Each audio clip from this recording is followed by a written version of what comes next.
I mentioned before that I grew up at St. Peter's Catholic Church back in Ohio, and the church it's a big church, and there's twin bell towers. And I can remember as a kid, we'd walk into the church, and if you look over to your right as you're going through the massive oak doors, there's like a coat closet or something. And I noticed one morning that there's a rope that was in the coat closet. I thought, huh.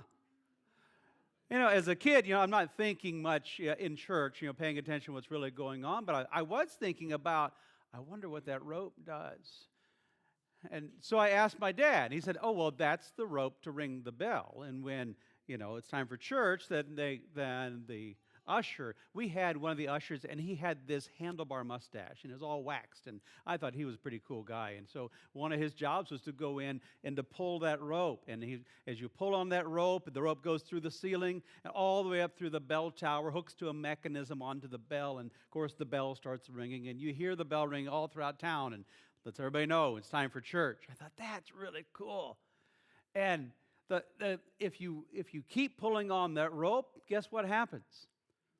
The bell keeps ringing. You keep pulling hard. You pull hard, ring, ring, ring. Just keeps ringing and ringing and ringing.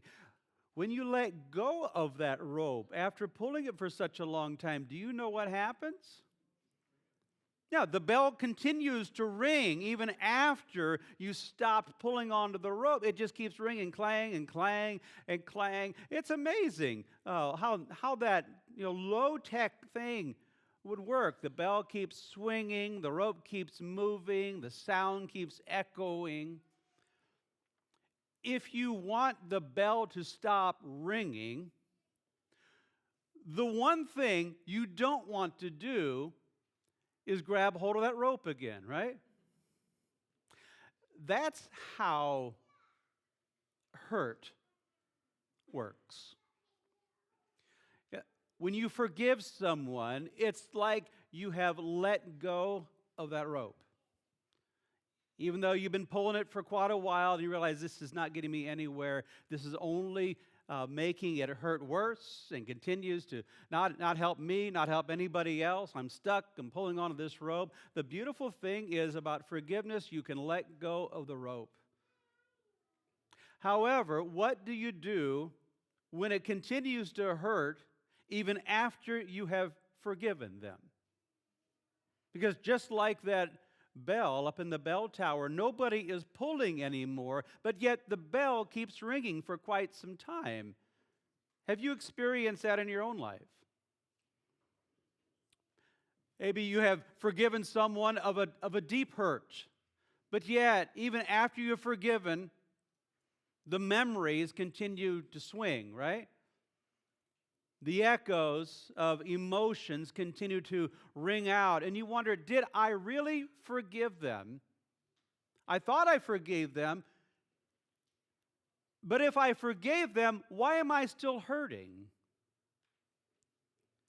Here's the truth. Just because the bell is still ringing does not mean that you are still pulling. It just means that the hurt hasn't fully gone away yet. The real question is, will you grab hold of that rope? And will you keep pulling? Or will you keep your hands off the rope and let the healing happen? That's the season of life that we find a man going into in the book of Genesis. A guy by the name of Joseph, his story is one of the longest stories in the whole Bible.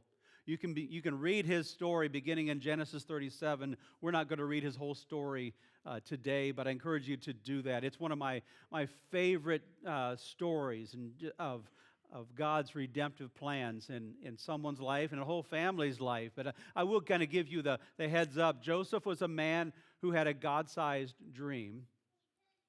His 10 brothers, they betrayed him, sold him into slavery, and Joseph was falsely accused, was thrown into prison, and then forgotten in prison for a long time. God eventually put Joseph in the place of great power in the nation of Egypt.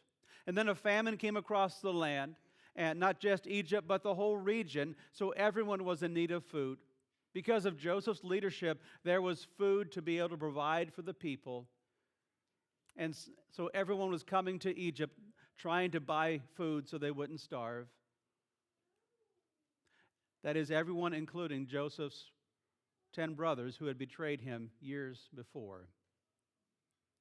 Joseph invited that family to come and to stay with him in Egypt, and he took care of them and provided for them, and the family was all together. The family was growing. A few years later, Joseph's father, Jacob, passed away. And Joseph was tempted to grab hold of the rope again, because some old wounds were resurfacing. Some things that he had forgiven years ago were being brought back up again. And he had to decide, am I going to pull that rope and just start hurting all over again? Or is there something else I could do? Let me lead you in God's Word, starting with Genesis chapter 50 with verse 15. And this is how we see what was happening there. When Joseph's brothers saw that their father was dead, they said, "What if Joseph holds a grudge against us and pays us back for all the wrongs we did to him?" So they sent word to Joseph saying, "Your father left these instructions before he died. This is what you are to say to Joseph. I ask you to forgive your brothers the sins and the wrongs they committed in treating you so badly. Now please forgive the sins of the servants of the God of your father." When their message came to him, Joseph wept. His brothers then came and threw themselves down before him. "We are your slaves," they said. But Joseph said to them, "Don't be afraid. Am I in the place of God? You intended to harm me, but God intended it for good, to accomplish what is being done, the saving of many lives. So then, don't be afraid. I will provide for you and your children." And he reassured them and spoke kindly to them. Your forgiveness is tested when these old wounds tend to resurface. Joseph's brothers and his dad, the whole family, they had been living in Egypt with Joseph for about 20 years before Jacob, the father, died. Joseph had forgiven them of all the wrong that they had done to him, and they were reunited. And it felt so good. I can't remember who sang that song, but someone did. And then as they were together, things seemed to be going well for almost 2 decades, and then the father passes away. And the brothers, they see this season of life changing, and it's like when some of you, when you get a hip replacement. You know, whatever happened, you end up with a new joint, and they put things back together. It seems to be working pretty well, and you're left with a really cool scar. Things are going pretty well until the seasons change, right? And when the weather starts getting cold, boy, you feel it, don't you? That scar tissue seems to want to stretch and tighten. Muscles, they just are not responding as well as the original. Nerve endings are extra sensitive. It's not that the joint isn't working. That's working fine. It's not that it didn't heal. It's that with the change of season, you're reminded of what happened in the past. And that's a lot like what was happening here. You know, the healing had happened. Joseph had forgiven his brothers of all that they had done wrong, but now they're entering into a new season as a family because their father passed away. And now they're wondering, is Joseph going to continue to forgive us? Or is he going to start pulling on that rope? You know, a test of your forgiveness does not mean that that forgiveness was false. And actually, it means that it was real. And as we think about that, if you have forgiven someone for hurting you, and something reminds you of what they did in the past, that doesn't mean you did not forgive them. It simply is a reminder. And it's a test. Are you going to grab hold of that rope?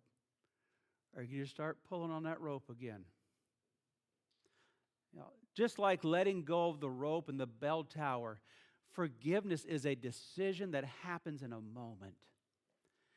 Healing is a process that takes time. And there are things that you can do in that healing process that will not make that healing go faster. But in fact, if you don't navigate this correctly, you can make that healing take a lot longer. Feeling pain again doesn't mean that your forgiveness failed. It means that healing from that hurt is still happening. Let me just say what many of you are thinking right now. There are some things that are just hard to forgive, aren't they? Things that I don't, by the way, forgiveness is not a natural thing for us. Forgiveness is a supernatural act that God empowers us to be able to do.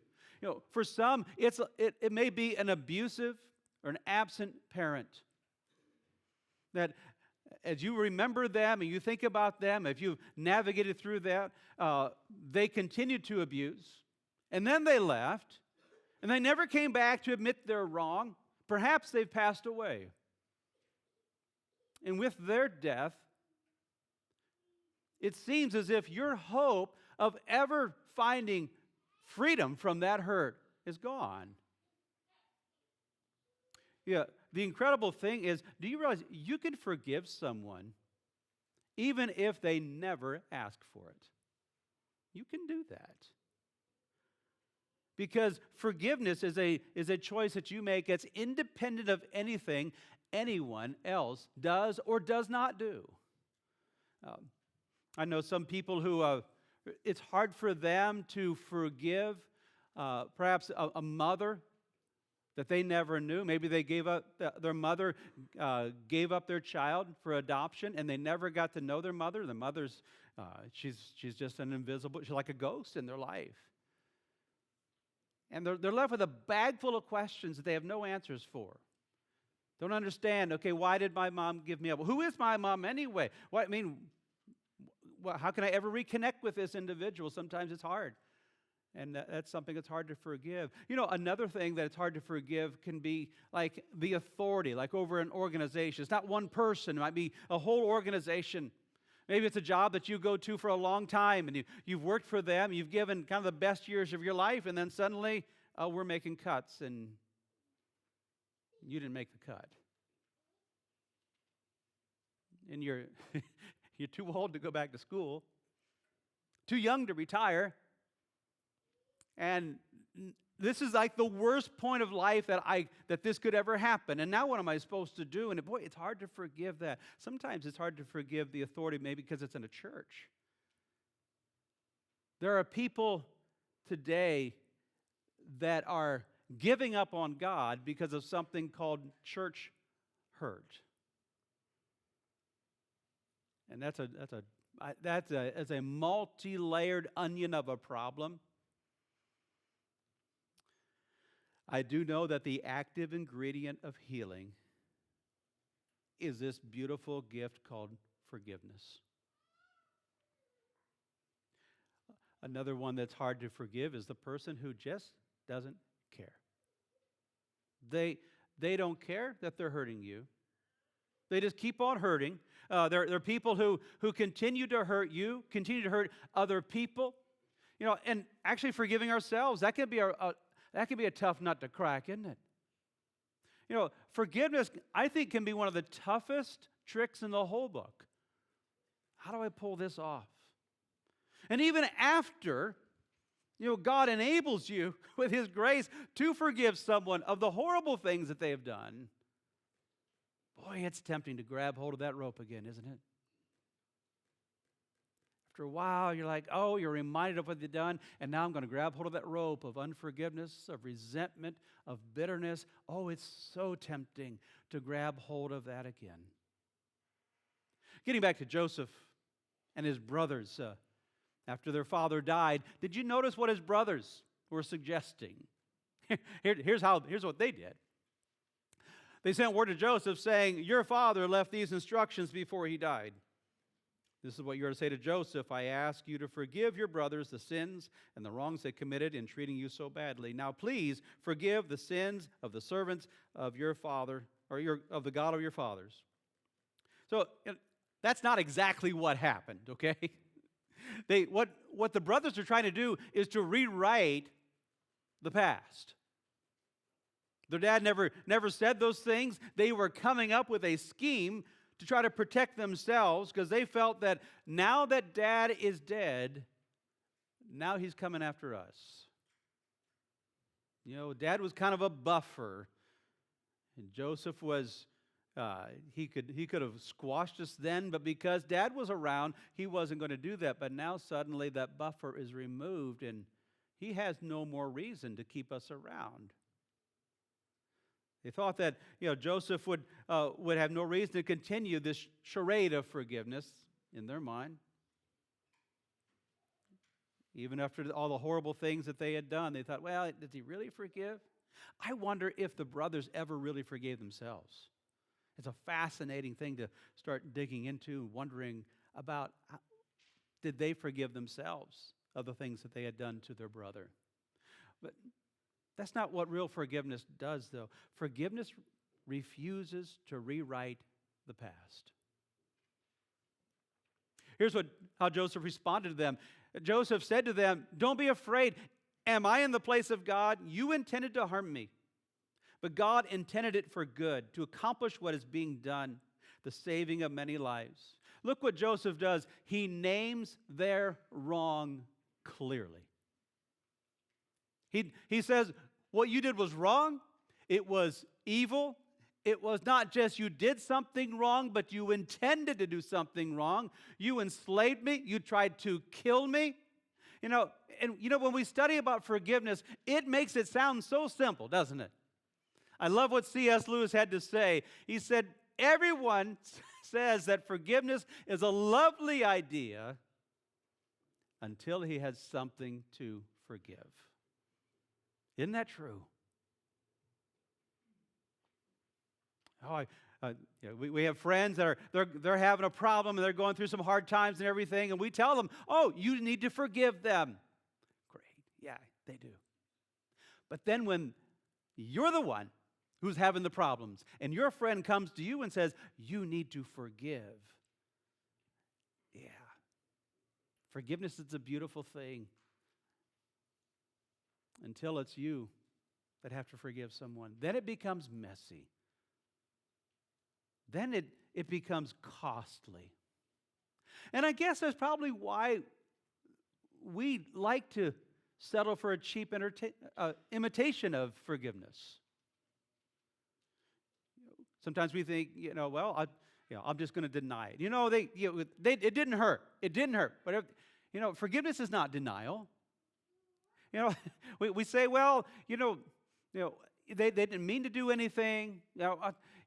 When we deny the hurt, all we're doing is we're lying to ourselves, and we keep pulling on that rope, and the hurt keeps ringing out, and everybody knows we're still hurting.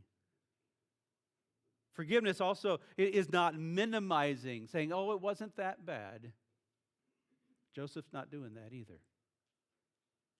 Look also, forgiveness is not excusing. He did not come up with any excuses. Sometimes we say that, though, don't we? Oh, they didn't actually mean to hurt me. It's just that they have a bad temper. That's not forgiveness.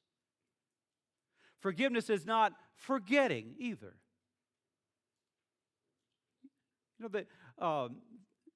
That's like the bell that keeps on ringing. And even after you stop pulling, you still remember the hurt of the past. We're not rewriting the past. all of these things are sometimes what we want to do. We want to lower the cost of forgiveness. That's not forgiveness. We think that if we lower the cost, then it won't hurt so much when I forgive them. No, it's not forgiveness. That's either placating, that's avoiding the real issue. Do you want to know? Do you want to know that this forgiveness costs a lot? Are you ready for the sticker shock of forgiveness? Because it's huge. Forgiveness releases the right to get even. That's what you do when you forgive someone. You are letting go of your right to get even. We can look at the whole story of Joseph. We can see all that his brothers did, and we can say, hey, we can understand it. Of course he should go after him. Squash him. You got him right where you want him now. No wonder they were shaking in their shoes after their dad died. They didn't understand that Joseph was willing to pay the whole price of forgiveness. He was releasing his right to get even. But those people, they never change. Why should I forgive them? They never apologized. Why should I forgive them? I'm still hurting.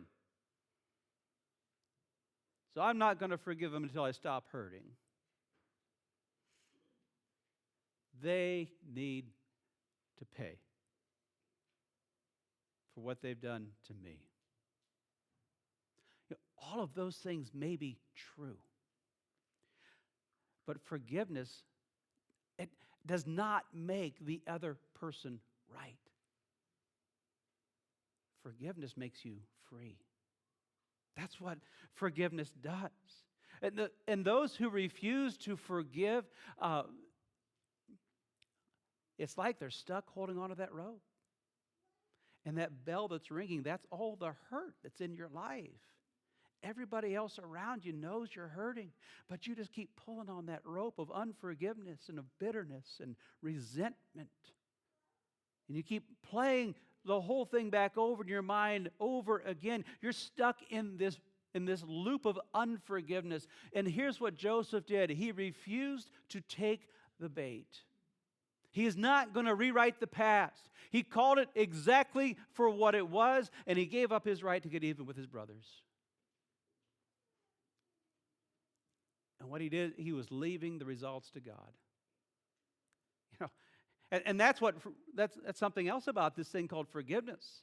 That helps us to be able to live out this forgiveness.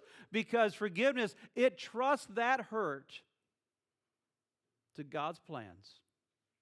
Whatever God's purposes are. Joseph, for him, he was able to distinguish between their intentions and God's outcome.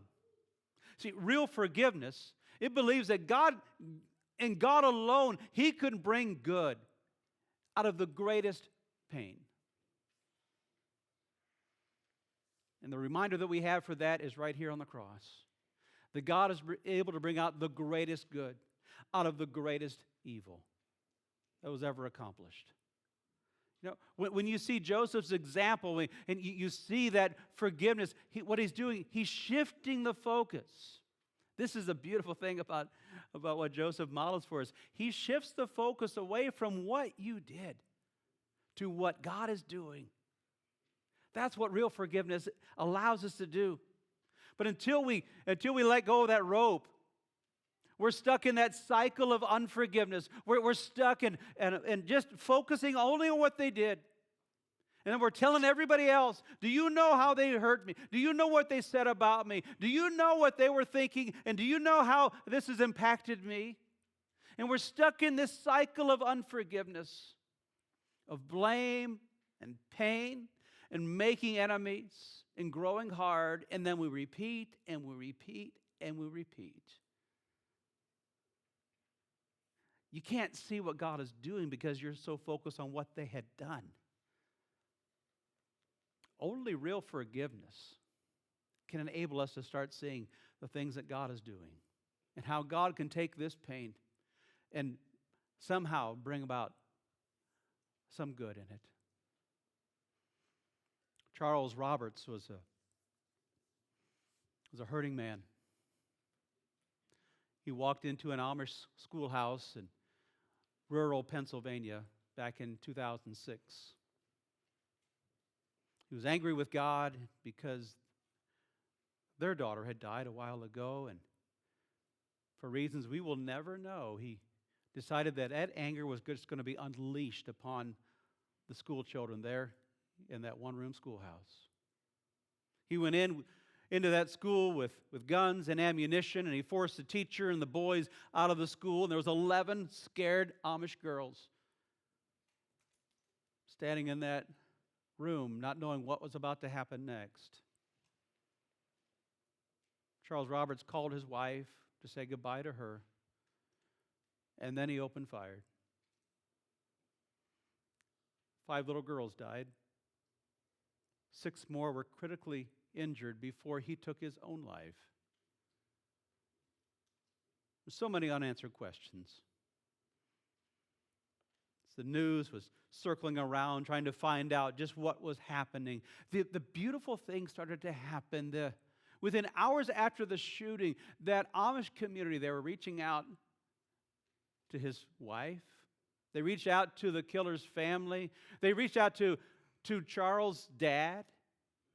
In fact, one of the Amish men came and he put his big, strong arms around that father who was grieving about his son and what his son just did and took the lives of multiple kids and just wrecked this community. And that big Amish man just hugged his dad and says, "We forgive you." They even stood at the graveside with Charles Roberts' wife as she was grieving.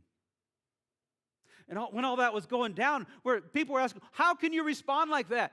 Somebody should pay for this. Justice should be done. And so a book called Amish Grace, if you're interested in reading more about this. And the authors, they interviewed a lot of the people in the community, the Amish, and those who are not in the Amish, but they were watching all of this. And here's what they said. Forgiveness for Roberts and grace for his family had begun as spontaneous expressions of faith, not as a mandate from their church. It was just what came out of their heart. One of the Amish men asked, "Why is everyone so surprised?" It's just standard Christian forgiveness. It's what everybody should be doing. Forgiveness is not easy. But God gives us grace to forgive, to let go of that rope and not go back and start pulling it again. In that dark moment where the whole world, we were expecting justice. We wanted somehow some retaliation for all the pain that this man had brought into this whole community. Instead, what we are given is a picture of God's grace in the form of real forgiveness. I wonder what would change in your life if instead of demanding justice, looking for retaliation, if you would paint a picture of grace by forgiving those who've sinned against you and refuse to go back and start pulling that rope ever again.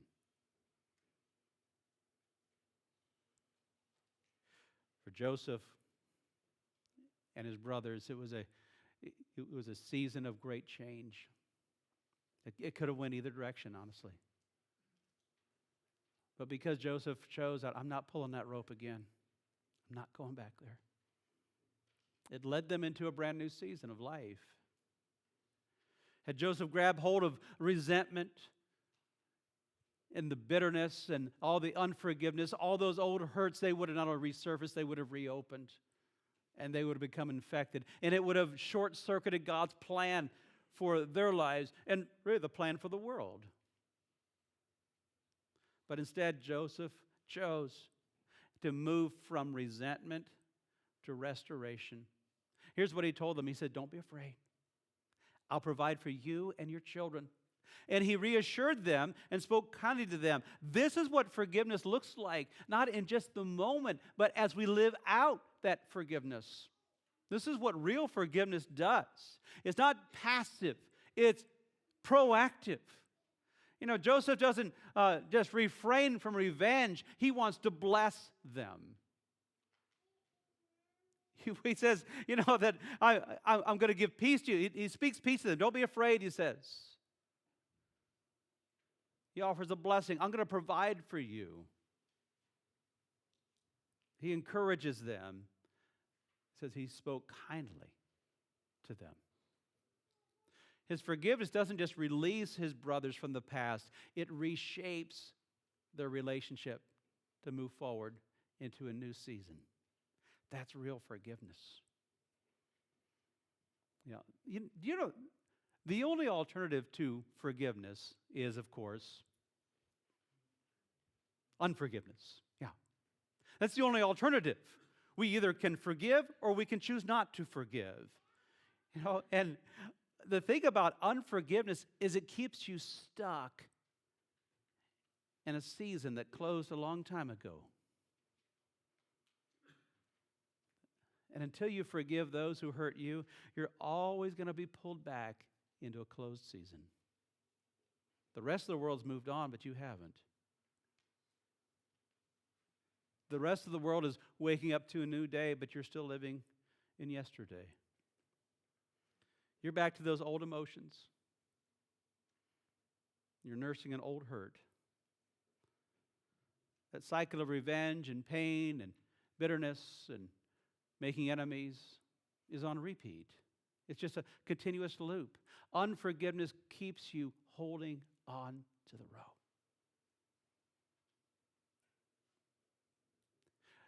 And here's the thing. God cannot lead you into a new season when you refuse to leave the old one behind. You'll never move into the future when you refuse to move out of the past. And the only way you move ahead from the past is the beautiful gift of forgiveness. Joseph refused to grab that rope again. And because he did, everyone was able to move forward. Forgiveness, what it does is it closes the door on yesterday so you can live today. Some of you forgave a long time ago. The hurt was real. It was wrong. But God enabled you to forgive them for what they've done to you. But the thing is, you're standing dangerously close to that rope today. And God is saying, let's take a few steps away from that and let's start living in a new season. He's the God of all seasons. And he wants to lead you into this new season, but he's asked you to take some steps forward, away from the old one, into the new one.